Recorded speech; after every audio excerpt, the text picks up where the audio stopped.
Well, welcome. This is Bethel Baptist Chapel in North Wales, and tonight we're continuing on our study through the Bible in 1 year. We've been catching up here a bit. Tonight we're going to be in the book of 2 Samuel or 2 Samuel. Again, as a little bit of a rewind, both books are just one book in the Hebrew Bible, but they are divided for our convenience. They're divided between scrolls for convenience and handling. They are considered one book, that we have them as a paired book, along with Kings and Chronicles.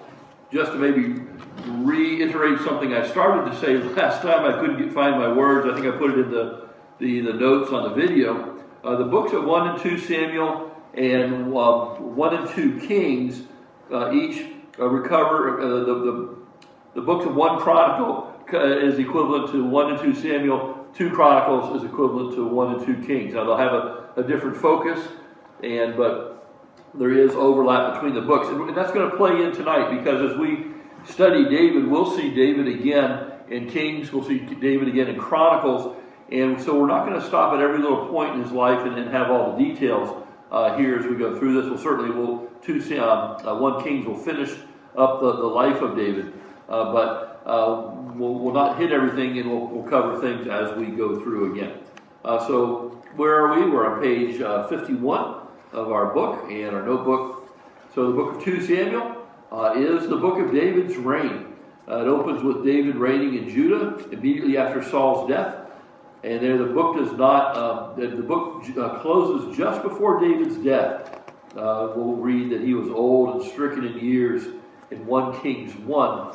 And as I mentioned, he rolls into 1 Kings just for the kind of the end of things, and the pass the baton to Solomon. So 1 Kings 1. If someone's there first, jump in. My fingers are sticky from the honey cake. Those of you that are online that do not have the benefit of the honey cake that just came out of the oven here, my fingers are sticky from it. 1 Kings 1? Yep. Now King David was old and stricken in years, and they covered him with clothes, but he got no heat.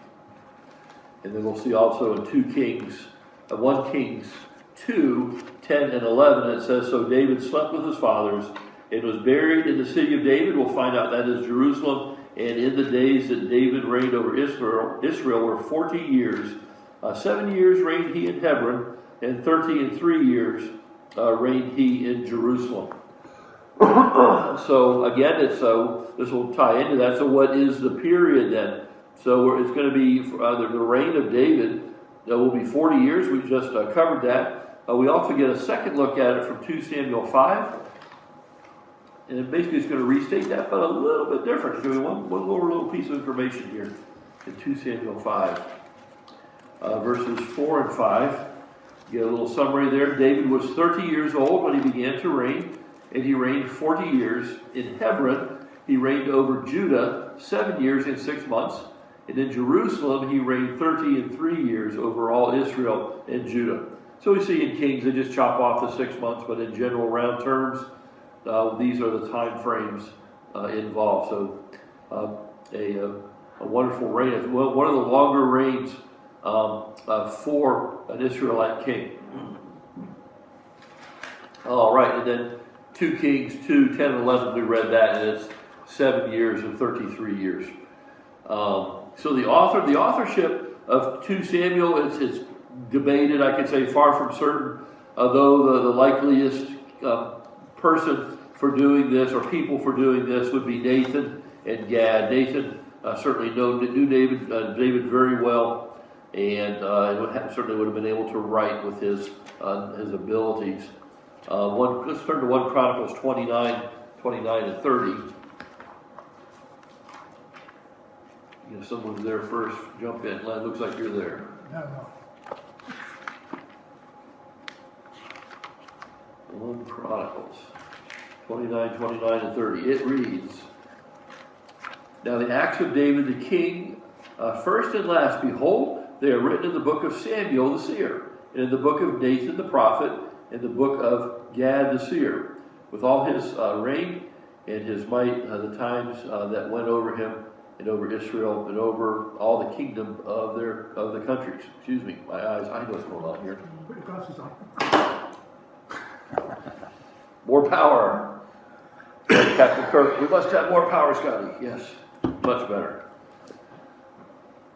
So we had that summary there, and again, as we go through David's life, we learn about Nathan. So the structure, we're going to break this basically into two chunks, and it's kind of the up and then the down. What's that old saying? Be careful to how you treat people on the way up, because you're going to beat them on the way back down.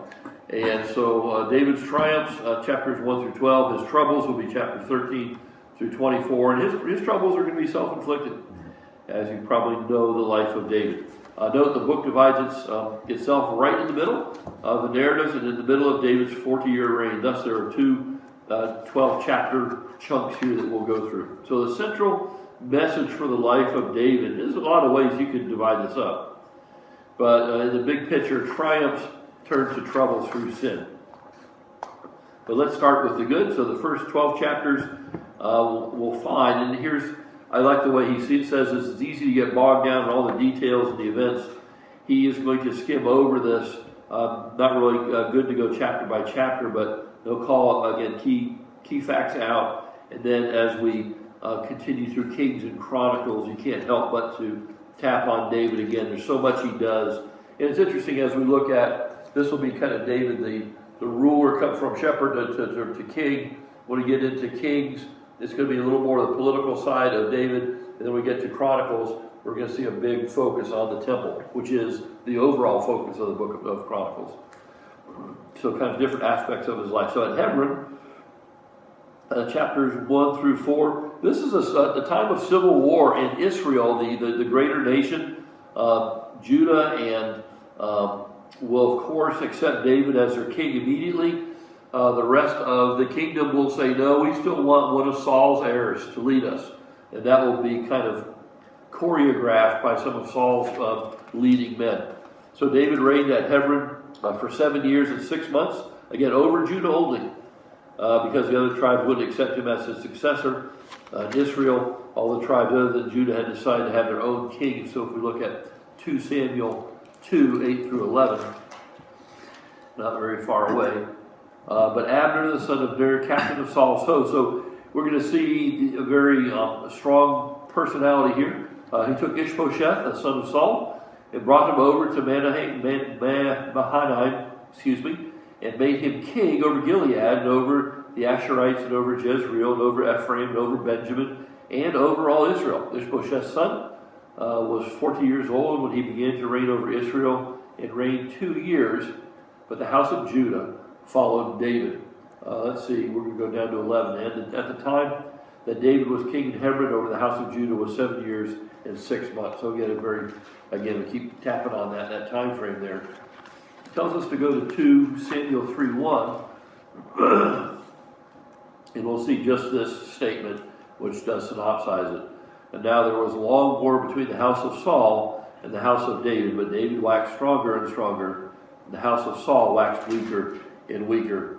There's a lot of intrigue, and it's almost like you need to go with a highlighter in your Bible when you see things that Joash is doing for David and things that Abner is doing for the line of Saul. They almost need like a different highlighter so you can track who's who with the zoo. But you'll get through it as you read through that. But eventually, David, who even before he was king, if you recall, was defending Israel. He was going and doing things to defend Israel even before Saul had moved from the scene. But now he'll finally be accepted as king over all of Israel, though it's kind of a tenuous thing. But he is accepted chapters 5 through 11. They'll call this the conquest period. David will do things to stabilize the nation, to expand the borders, and what's the word I'm looking for? Kind of coalesce things in the nation. He transfers the seat of government from Hebron to Jerusalem, and they will actually have that taking of Jerusalem will be captured in here, or as it was Jebus, and. But the big key here is in 2 Samuel 5 that all of the tribes will accept David's right to be king. So 2 Samuel 5, 1 through 5. Then came all the tribes of Israel to David unto Hebron and spake, saying, Behold, we are thy bone and thy flesh. Also in time past, when Saul was king over us, that was he that led us out and brought us in Israel. And even when he was an accepted captain in Saul's army, and then when David was fleeing for his life in both those times, he did that. And the Lord said unto thee, Thou shalt feed my people Israel, and thou shalt be a captain over Israel. So all the elders of Israel came to the king at Hebron, and King David made a league with them in Hebron before the Lord, and they anointed David king over Israel. David was 30 years old when he began to reign, and he reigned 40 years. In Hebron he reigned over Judah 7 years and 6 months, and in Jerusalem he reigned 33 years over all Israel and Judah. Well, we just keep hitting on that, don't we? I like that. We are bone of thy flesh, thy bone and thy flesh. They recognize that allegiance in Jacob, and that they were a nation. And that leadership was already there. Thou led us out and brought it in. Just has that idea of a king leading the armies out in success, bringing them back home. And they acknowledged that the Lord had anointed him to be king over Israel. So at that time, again, Jerusalem was called Jebus, after the Jebusites. And it says, now read 2 Samuel 5, 6 through 10. Who would like to read that? I'm going to give my nose a break. So 2 Samuel 5, 6 through 10. Well, okay. Mrs. Campbell, you got that? Okay. And the king and his men went to Jerusalem unto the Jebusites, the inhabitants of the land, which spake unto David, saying, Except thou take away the blind and the lame, thou shalt not come in hither. Thinking, David cannot come in hither. Nevertheless, David took the stronghold of Zion. The same is the city of David. And David said on that day, Whosoever getteth up to the gutter, and smiteth the Jebusites, and the lame and the blind, that are hated of David's soul, he shall be chief and captain. Wherefore they said, The blind and the lame shall not come into the house. So David dwelt in the fort, and called it the city of David. And David built round about from Milo and inward. And David went on and grew great, and the Lord God of hosts was with him. I like the little glimpse of ancient smack talk. We think, maybe that's kind of something new. It's like, yeah, unless we are lame and are blind or fall down on the job here, there's no way you're going to take us. Yeah, they do. I don't know. It's just little things like that. Those, to me, those are like these little glimpses that just say, hey, this is a real book you're reading. This isn't a story. This isn't some cobbled together history. This is proper history. So we have that. So we see, and this is maybe the high point of his early reign. We'll see the Davidic covenant in 2 Samuel 7. In 2 Samuel 7, this is like a good thing to just kind of keep in your mind, because when we think about it, especially this time of year, that all the fulfillments of in history and prophecy that are in Christ, it just doesn't happen one place or two places. It's many, many places. And this will be one of them that it comes from a desire that David wants to honor God. If we look at, I'm going to kind of skim through this chapter as we do it. And it came to pass in verse 1, when the king sat in his house, and the Lord had given him rest round about him from all his enemies, that the king said unto Nathan the prophet, See now, I dwell in a house of cedar, but the ark of God dwelleth within curtains or in a tent. And Nathan said to the king, Go do all that is in thine heart, for the Lord is with thee. Well, Nathan misspeaks, and God corrects him in a dream. Say, no, God will not allow David to build the house of God. And the reason will be, we actually find this elsewhere. The reason is, David's a man of war. Blood was on his hands. He was doing God's will, but he wanted, didn't we see this and when Jesus threw out the money changers from the temple? He wants where the temple's going to be set up eventually to be a house of peace, a house of God, where people can come to find that peace. And he's not going to let a man who basically was a mighty warrior build God's house. They can wait one more son. And Solomon will be given the privilege of building the house of God. And so verse 8 kind of picks up there. So it says, Now therefore, So shalt thou say unto my servant David, thus saith the Lord of hosts, I took thee from the sheepcote for following the sheep, to be ruler over my people, over Israel. And I was with thee whithersoever thou wentest, and have cut off all thine enemies out of thy sight, and have made thee a great name, like unto the name of the great men that are on the earth. Moreover, I will appoint a place for my people Israel, and will plant them, that they may dwell in a place of their own, and move no more. Neither shall the children of wickedness afflict them any more as beforetime.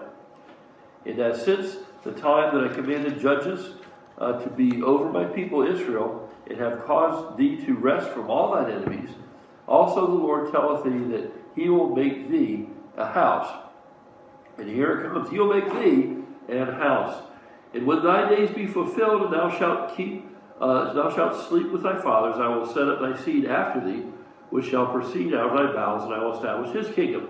He shall build a house for my name, and I will establish the throne of his kingdom forever, and I will be his father, and he shall be my son. If he committed iniquity, I'll chasten him with the rod of men, and with the stripes of the children of men.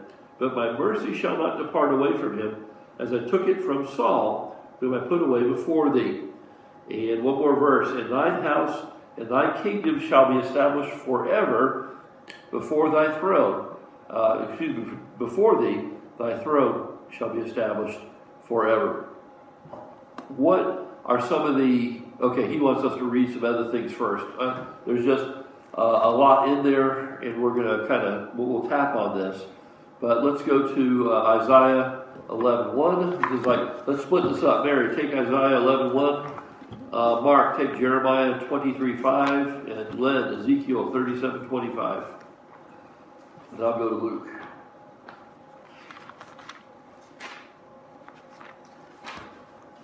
Okay. Isaiah 11:1. Yep. Just one. Oh. And there shall come forth a rod out of the stem of Jesse, and a branch shall grow out of his roots. So something's going to happen. It looks like it's all gone. It's dead. Nope. Something's going to grow up. There's going to be a descendant, and out of the Davidic line. So already you can see we're kind of taking. He's going to do this again. I don't want to do it all so much, but we started with the whole nation of Israel. Looks like it's going to be the recipient of that Abrahamic blessing, and now we've winnowed it down, and now we're in the line of David. All right, let's look at Jeremiah 23:5. Behold, the days come, saith the Lord, that I will raise unto David a righteous branch, and a king shall reign and prosper, and shall execute judgments and justice in the earth. And that's, it's pointing to a righteous king. And when we start to put all the pieces together, that righteous king is something special. Go ahead with Ezekiel 37:25. And they shall dwell in the land that I have given unto Jacob my servant, wherein your fathers have dwelt, and they shall dwell therein, even they and their children and their children's children forever, and thy servant David shall be their prince forever. So they have this. Once you put the words forever there, the servant who's basically in the line of David is going to be forever. That kind of only gets fulfilled by one person. When Gabriel comes and talks to Mary in Luke 1:32 and 33, he kind of puts it all together. He says this. I got to start at 31. And behold, thou shalt conceive in thy womb and bring forth a son, and shalt call his name Jesus. He shall be great, and shall be called the Son of the Highest. And the Lord God shall give unto him the throne of his father David, and he shall reign over the house of Jacob forever. And of his kingdom there shall be no end. So all of that is wrapped in there. This is the place where we see the Davidic line is going to be the line through which Messiah comes. We'll talk about some of the other aspects as we cover this. But so he gives us several significant things. Let's kind of tap on it. So in verse 13 of 2 Samuel 7, we see that it's a confirmation that the eternal throne is going to be in Israel, that kind of physically. And it points to the Davidic rule too, but let's continue on. Second, the perpetuation of the Davidic rule, 2 Samuel 7, 11 through 16, kind of covering that all over again. we'll see three aspects of this. It'll be his house or his posterity, a descendant of. We'll see that in 2 Samuel 7, 11, and 13. It'll be a throne, so we see a royal authority that will be part of that posterity, of that person in 2 Samuel 7, 13. And the kingdom, the sphere of the rule, will be forever. So when we, let's look at 7:13, he shall build a house for my name, and I'll establish the throne of his kingdom forever. He didn't really say how far that kingdom is going to be, kingdom over the earth. But 2 Samuel 7:13, we see that. And in verse 16, he puts them all together. And thine house and thy kingdom shall be established forever before thee. And thy throne shall be established forever. Psalm 89 will be a confirmation of all this. Psalm 89.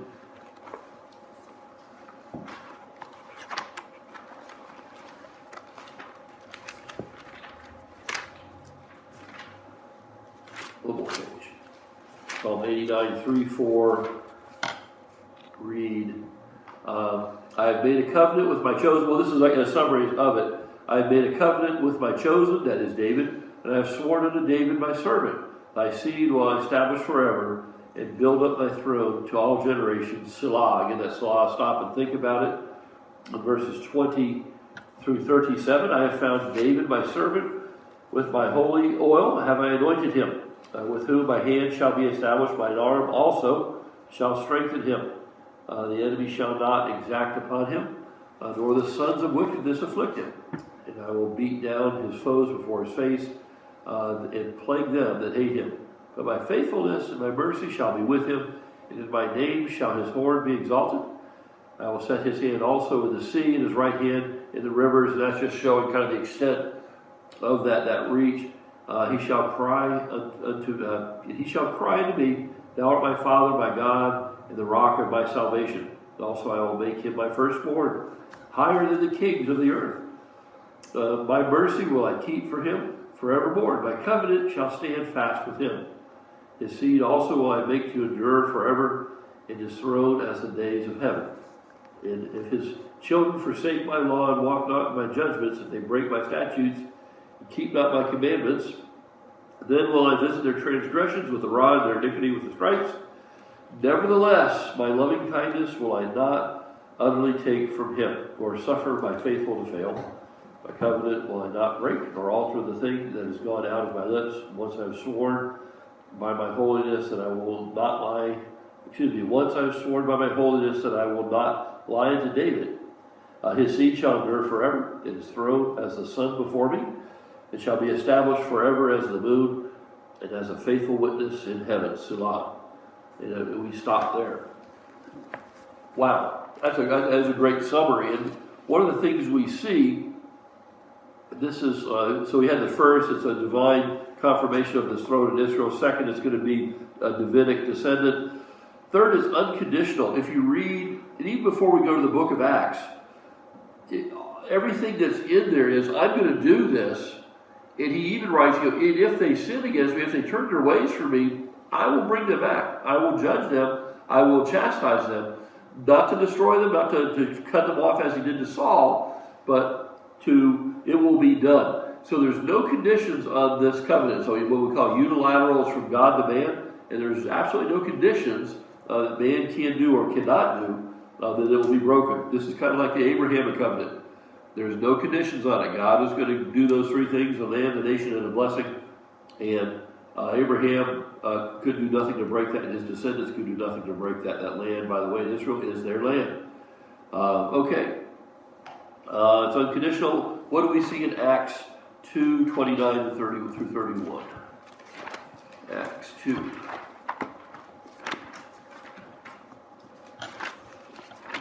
Turn more pages at once.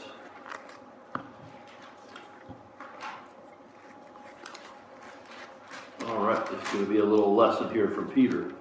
2:29 to 31. It reads, Men and brethren, let me freely speak unto you of the patriarch David, that he is both dead and buried, and his sepulchre is with us unto this day. Therefore, being a prophet, and knowing that God had sworn with an oath to him, that of the fruit of his loins, according to the flesh, he would raise up Christ to sit on his throne. Let's see, through 31. He, seeing this before, spake of the resurrection of Christ, that his soul was not left in hell, neither his flesh did see corruption. Peter seemed to understand pretty much with that messianic prophecy to David.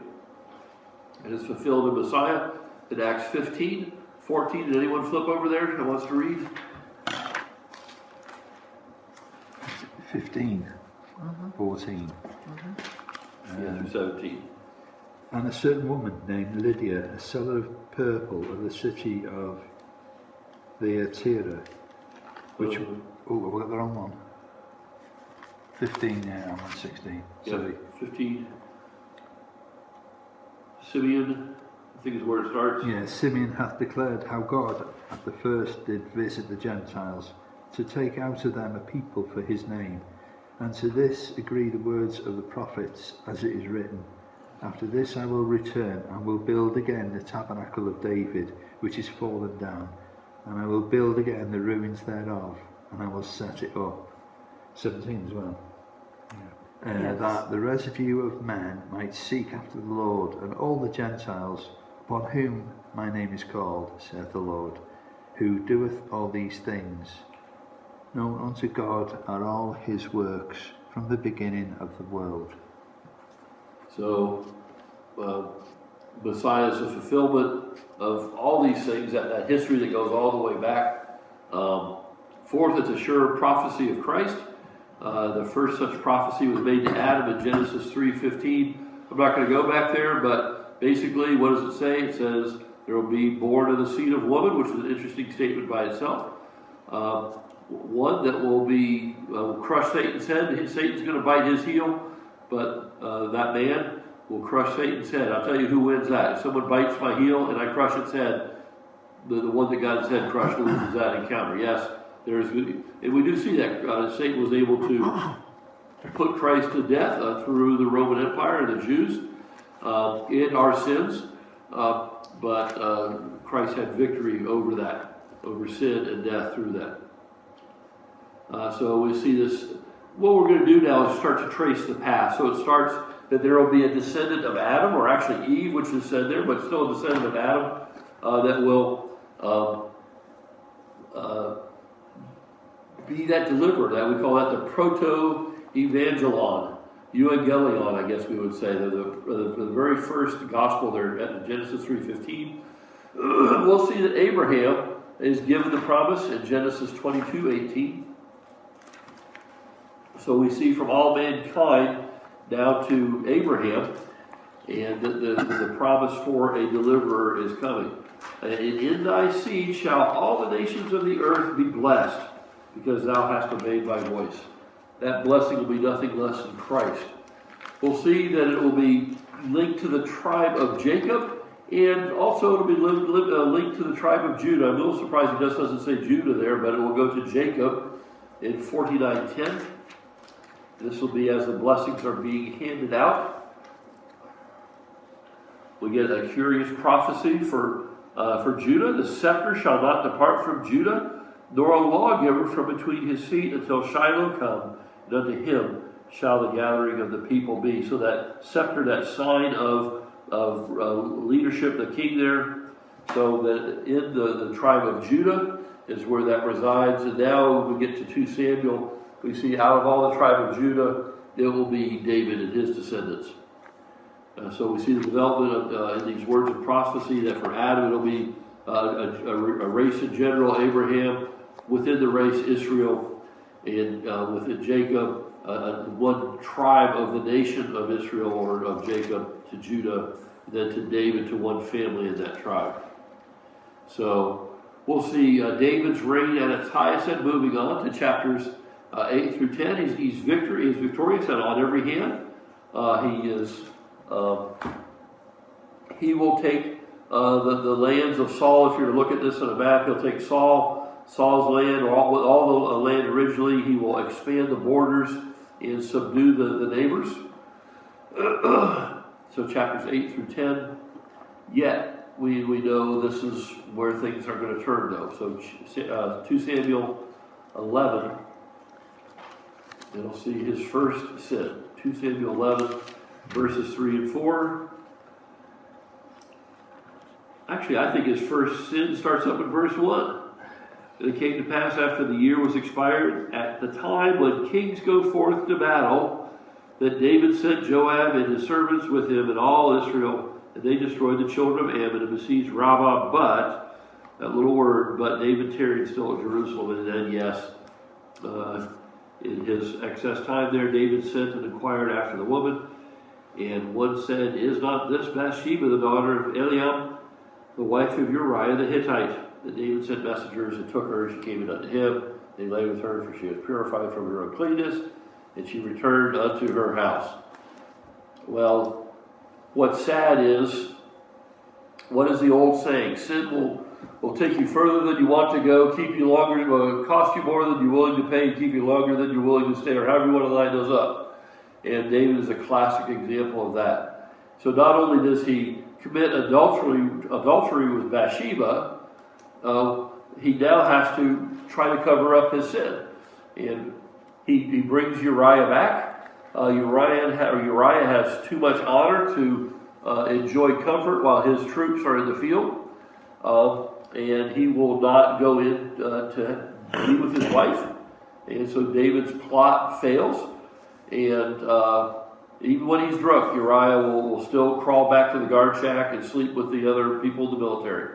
So 11:15 through 17, so David will send a note, and he wrote in a letter saying, Set ye Uriah in the forefront of the hottest battle, and retire ye from him, that he may be smitten and die. And it came to pass, when Joab observed the city, and that he besieged, that he signed Uriah into a place where he knew that valiant men were. And the men of the city went out and fought with Joab, and there fell some of the people of the servants of David, and Uriah the Hittite died also. So what's interesting is, several things here. Just it's evil. I'm studying evil right now for a class. And to me, it's evil to send a man back to the leader of the command with your death sentence. That he's honorable enough not to open it up to hear what's going on. Not only does Uriah die, but look at that. That other people, there fell some of the people, the servants of David. Not only is David responsible for Uriah's death, he's responsible for the other of his military that didn't need to die. All that is because he's trying to cover up his sin. All right, well, nothing is hidden from God, and we'll see David's confession in 2 Samuel 12 and 13. He'll be confronted by Nathan, and I guess we'll probably maybe read this elsewhere, but a masterful bit of confrontation by Nathan, who's given insight by God what had happened, and confronts him. So 2 Samuel 12:13. And David said unto Nathan, I have sinned against the Lord. And Nathan said unto David, The Lord also hath put away thy sin, thou shalt not die. Howbeit, because by this deed thou hast given great occasion to the enemies of the Lord to blaspheme, the child that is also to be born unto thee shall surely die. And he says, read on down to 18. And Nathan departed into his house, and the Lord struck the child that Uriah's wife bare unto David, and it was very sick. David therefore besought God for the child, and David fasted and went in and lay all night upon the earth. And the elders of his house arose and went to him to raise him up from the earth, but he would not, neither did he eat bread with them. And it came to pass on the seventh day that the child died. The servants of David feared to tell him that the child was dead. For they said, Behold, while the child was yet alive, we spake unto him, he would not hearken unto our voice. How will he then vex himself if we tell him that the child is dead? And then finally, verse 23, he says, to summarize David's thought, but now he is dead, wherefore should I fast? Can I bring him back again? I shall go to him, but he shall not return to me. This is one of those passages of Scripture that's kind of enigmatic. We see a child dying for his parents' sin, basically. And yes, he did. Is God an evil God? And we don't have all the answers, but I think there's two things that come out of this. One, I think David certainly had the right heart with God, that he knew he was going to heaven and would stand in the presence of God, and he knows that the child was going to the presence of God, that he would see him again. I think there's comfort there, first and foremost, with this passage. In ministering to parents that lose babies. We have a baby that we'll see in heaven for the first time one day that did not make it to birth. So my family's going to grow by one, and I don't know what that's going to be like, but it'll be wonderful in God. But the second part is, so why would God have this child die as a punishment for David? And so I think the best thought could be is that perhaps God protected that child from what would have been a life of abuse. He would have been an illegitimate child, and perhaps would have been a very hard life for him. I do not know. But he goes, this is something when you consider where he's gone to. He went from earth to be in heaven, just kind of straight there, which is going to be glorious for all of us. But probably the best answer is that the child was probably prevented a life of shame. You can only give like a probabilistic answer here. But Len, you look like you have some thoughts on this. No, I was just a little bit confused because by the time the child was born, David had married Bathsheba. But he's conceived in sin. I think that people would have probably done the maths. Yeah. So, it's not a clean answer. I think what you walk away from this passage, though, is God's the understanding, the hope that we can hold out to parents that might lose a child before an age where they can make a decision. And God will do what's right. And here David has a very clear statement. A child can't come to me, but I can return to him, or I will see him. Okay, I just thought I'd tap on that a little bit. There's more that could be said about that, but that's kind of a synopsis. Solomon will be born to David. Solomon will be David's, his seventh son. Solomon is not, and maybe as high as the 10th child in David's, his family. But let's see, Solomon was born to David, 2 Samuel 12 and 24. 2 Samuel 12. David comforted Bathsheba, his wife. He went into her and lay with her. And she bare a son, and he called his name Solomon, and the Lord loved him. So, what is going to be interesting is, when we get to Solomon, that Solomon will not be kind of chief in the line of succession, but he will be the one that God calls. All right, David's troubles, chapters 13. Well, one thing we can't miss in all this, which really plays to the rest of his life, is because David has done this thing. Verse 9, chapter 12, verse 9. Wherefore hast thou, this is still the David's judgment, wherefore hast thou despised the commandment of the Lord to do evil in his sight? Thou hast killed Uriah the Hittite with the sword, and hast taken his wife to be thy wife, and hast slain him with the sword of the children of Ammon. Now therefore the sword shall never depart from thine house, because thou hast despised me, and hast taken the wife of Uriah the Hittite to be thy wife. This is everything from here will be a result. The rest of the book is not triumphs but troubles. The last recorded victory is at the end of chapter 12 when he conquers the royal city of Ammon. And the rest of the chapters record all of David's trouble. It is his family. His family it's the worst soap opera you've ever seen when you study through it. We've got children killing children, weird things going on, and it's an absolute disaster area. And ultimately it will come to his son Absalom, who David loved, and that will rebel against David, in fact send David fleeing for his life, and will take over the kingship of Israel for a short period of time. Especially it says that the chapters 15 through 18 concern Absalom, the son of David, and his rebellion. And this was a part of the bitter fruit of David's sin, according to 2 Samuel 12, 11, and 12. The only way Absalom could secure the throne was by defeating his father in battle. He tried, but Joab, David's captain, showed no mercy and killed Absalom. 2 Samuel 18:14. Let's flip there.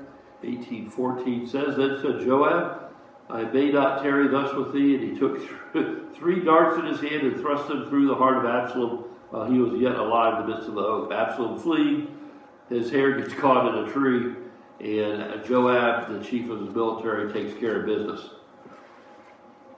But what's sad is when David heard about it, he cried the familiar words that that are found in the last part of verse 33 there. Oh, my son Absalom, my son Absalom, would God I had died for thee. Oh, Absalom, my son, my son. Then Joab gives him a dressing down. Here's a day of victory. Your people have fought hard for you, and you're crying over your son that started the whole thing. Wow, that's a tough bit of a checkup from Joab. So David would be restored to the throne in Jerusalem, followed by more experiences of tribulation from the hand of God. The book will close with David's purchase of the threshing floor on Mount Moriah, which will become the site of the temple, and I like that. It was here hundreds of years earlier where Abraham offered Isaac. Certainly on that ridge, some will say in that spot. So certainly Mount Moriah, and we see Moriah only found two places, and we could link them up with the temple. So either on the ridge or in that same spot is where Abraham offered Isaac. Again, offered because God will provide the true offering there. That's an interesting encounter because it's the owner of it was willing to give it to David as an honor to the king, but David kind of, I think, gives us a principle. Something that costs nothing is worth nothing, and he was doing this to the Lord, and he wanted it to cost him something. Otherwise, it would have been, from his perspective, it wouldn't have been any kind of offering to the Lord to set this land aside. So, all right. So, how much do you remember? What is another name for this book? Book of David's Reign. This is the book of David's reign. That sounds good. How long did David reign? 40 years, 7.5 and 33. There we go. Not to change our maths, but yes. What is the central message? God's promise of an eternal dynasty through David, culminating in the coming of Jesus. Does he say that there? No, he says try and turn to trouble through sin. Yeah, in today's lead-in, it's really, watch sin will take you further than you want to stay, cost you more than you're willing to pay, keep you longer than you're willing to stay. So how long did David reign in Hebron? Give me that. Over Judah. And is the Davidic covenant a prophecy? Ooh, is the Davidic covenant a prophecy? Yeah. If so, what is its fulfillment? Coming of Jesus. Yeah. It really is too. It's a prophecy and it's a covenant. So it's a. I thought of it more as a promise than a prophecy. But prophecy is a promise as well. It is because this is prophetic in the sense of this is going to come, and so it is both. But it's also one of the few I would say that's a proper covenant. It is seen as a covenant. But is it unconditional? Unconditional covenant, and there's nothing, and that's where it really does become prophetic because there's nothing you're going to do to undo it, and so it's just good to track those. When we look at why do I say that? When we're at the covenant at Sinai, it's a conditional covenant, and it required Israel to keep their agreement with God. There'd be blessing for good behavior, cursing for bad behavior. So there were conditions in that covenant. There's no conditions in this covenant. That's why it's unconditional. Okay. Throughout the book, you can see the spiritual decline, can't you? Mm-hmm. You know, it's gradually getting worse and worse. Sad. And then when it goes into Kings, it's like it's the book of isn't it? It's a train wreck. And not only in the kingdom, but in David's family life as people grow up, it just seems like there's this chaos, this disorder. And one of the things we'll discuss in Bible college at this point is polygamy. And boy, David was a polygamist. And so, if David did it, why can't I? Well, one, the Bible never condones polygamy. God's created order is Adam and Eve, and not Adam and Eve and Edna and whatever else gets added on. It's one man, one woman. Interesting biology. It's more of an empirical argument. We're within a percentage point. It's one man for one woman on this planet. It's 1 for 1. And it's like slightly biased one way or the other. I can't remember what it is, but it's within like a percentage point. So the cultures that practice polygamy kind of crazy there. They're robbing all the women to be married, but that's a whole other side. But and you look at the result of the polygamous marriages. Show me a success story.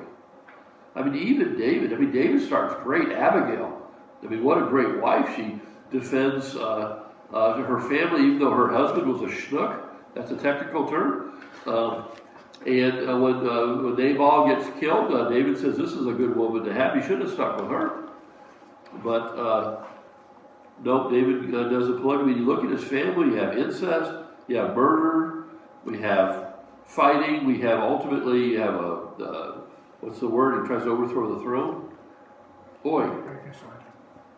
And so it's a one big mess, a hot mess. They would say, a dumpster fire. I'll delete that from it.